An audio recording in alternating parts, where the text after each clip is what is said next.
Hi, I'm Julie Espinoza. I'm the Assistant Director at Reach of Plano, and it's great to be with you today as your host for Use Your Power, a bi-weekly show brought to you by REV UP Texas. REV UP stands for Register, Educate, Vote, Use Your Power. We are a coalition of organizations working to get out the disability vote.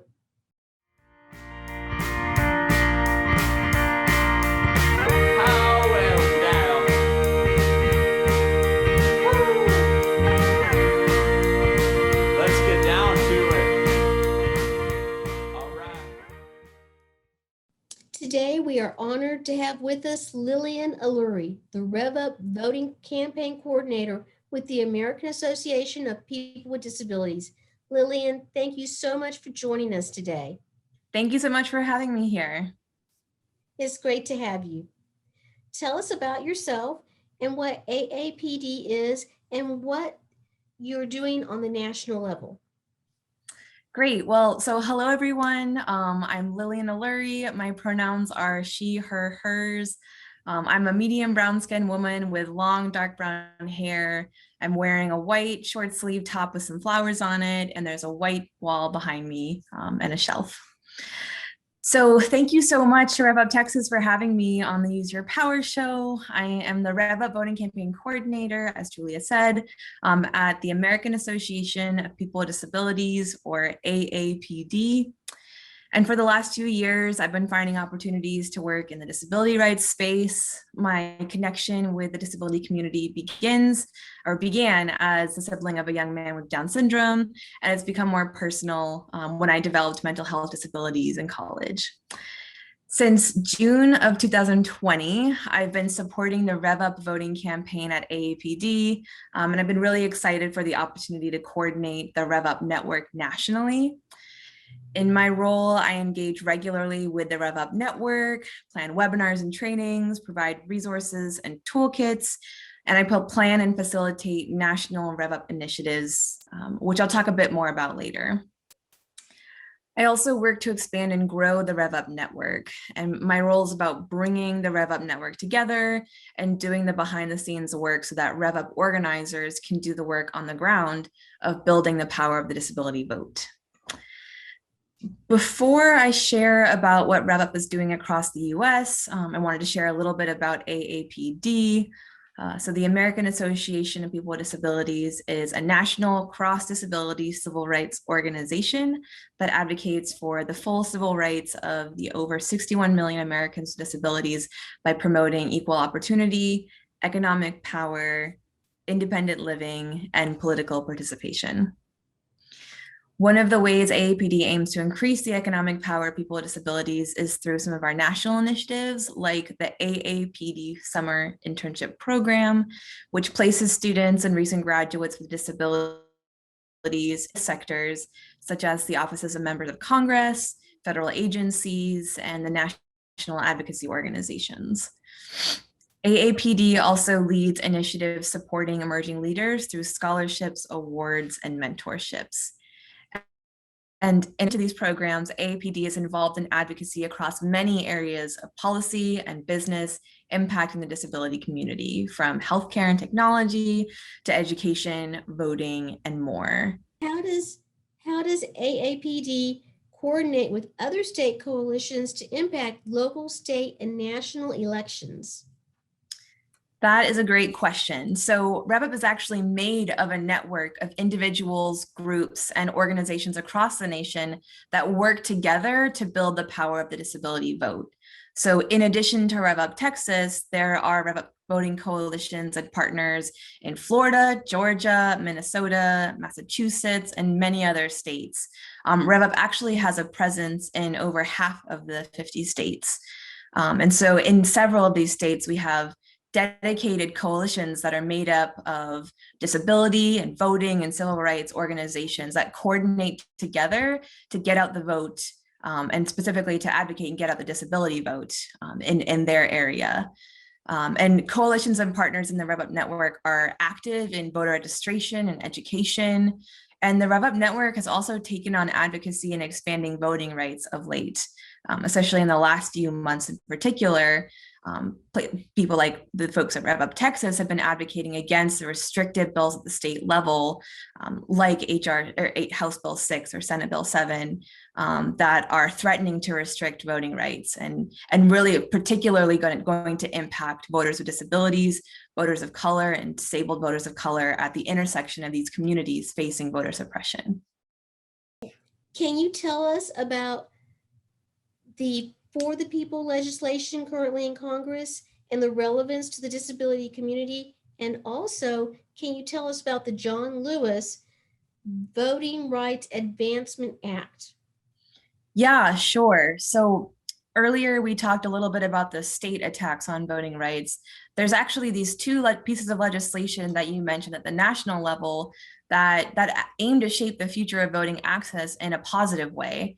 And so first I wanted to mention the John Lewis Voting Rights Advancement Act, that is also referred to as HR 4.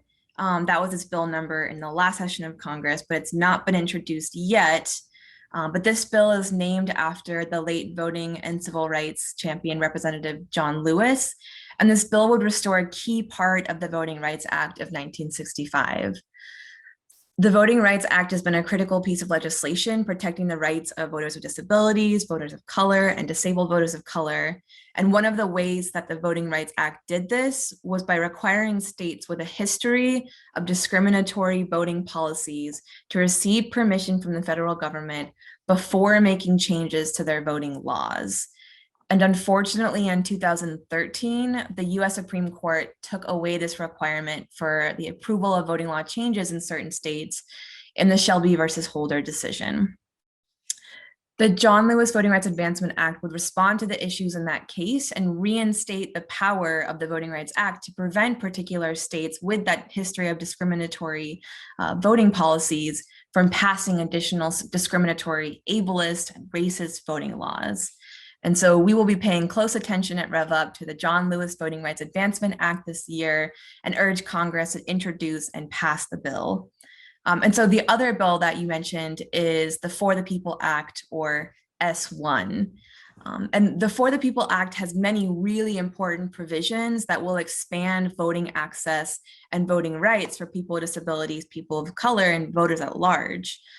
For example, the For the People Act prevents states from limiting access to curbside voting, addresses the accessibility of election websites, and requires poll worker training to include information on accessibility and accommodations for voters with disabilities and seniors. The For the People Act prevents states from restricting voting rights on the basis of guardianship, another really important thing. And it includes other provisions which expand access to people with disabilities, as well as voters at large, such as increasing access to vote by mail options, expanding the voting rights of many people formerly incarcerated. And these changes directly impact people with disabilities, many of whom used mail-in voting options in 2020 to vote safely during the pandemic, and who also make up a disproportionate number of justice-involved people, nearly 40% of those incarcerated at the state and federal level. Some other things that the For the People Act does is reduce lines at polling places and provide early voting options. So lots to be gained with the For the People Act legislation. Unfortunately, the For the People Act also contains a paper ballot mandate that would restrict accessible voting options for both in-person and remote voting for people with disabilities, who are actually allowed to vote at least partially electronically in more than half of all states in 2020. So requiring a paper ballot, the paper ballot mandate that's in this bill can be problematic, and it is problematic because paper, absentee, and vote by mail ballots, and even in-person ballots are inherently inaccessible to voters with print disabilities, which can include visual, reading, mobility, and dexterity disabilities. Requiring a paper ballot to be voted on also complicates in-person voting. Not all states and counties use accessible ballot marking devices that do actually produce a paper ballot, and those machines can themselves maybe not be fully accessible to everyone with print disabilities, and can also segregate voter process and with the different types of ballots that they can produce. So the For the People Act contains a lot of good And we and many others in the disability community are advocating for changes to that particular part of the For the People Act of the paper ballot mandate, so that we can ensure that the bill will not negatively impact the voting rights and access of voters with disabilities, and so that the bill can truly achieve its goal of expanding voting rights for all. Wow, this is great information. Great information. I have another question. Last year, AAPD held a disability issues forum, and I understand on April 22nd, there was a REV UP webinar on protecting the right to vote. Would you share with us some of the current events that you're working on and considering for the future as REV UP campaign coordinator? Yeah, sure. So I would say that we definitely hope to do more of what we've done before with the webinars. We have a wide base of knowledge and experience from our partners, from other voting rights and disability rights advocates, and lots of knowledge that can be shared even between people in the REV UP network. And so all that to say that we're definitely going to continue to host trainings and webinars that can add to the toolkit of skills and strategies that the REV UP network has, but also continue regular meetings between the REV UP network so that y'all in Texas can talk with other folks and share what you've been doing. And that way folks in the network can really have a chance to have that like peer-to-peer support and share tools that have really and strategies that have worked in their states. I also wanted to mention our National Disability Voter Registration Week that will be coming up later this year. So in addition to the work that the REV UP coalitions and partners do on the state level, the REV UP team at AAPD also leads several national initiatives, and that includes the National Disability Voter Registration Week. And this usually takes place in July. And this year it will actually be the third week of September. So the dates for this year are September 13 to 17 and the 20th of September this year.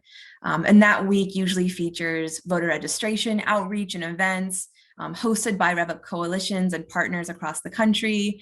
And last year, even during the pandemic in 2020, the REV UP network hosted over 35 virtual events during National Disability Voter Registration Week, encouraging voters with disabilities to register and participate in the 2020 elections. So that's a great opportunity to get involved with REV UP. Awesome.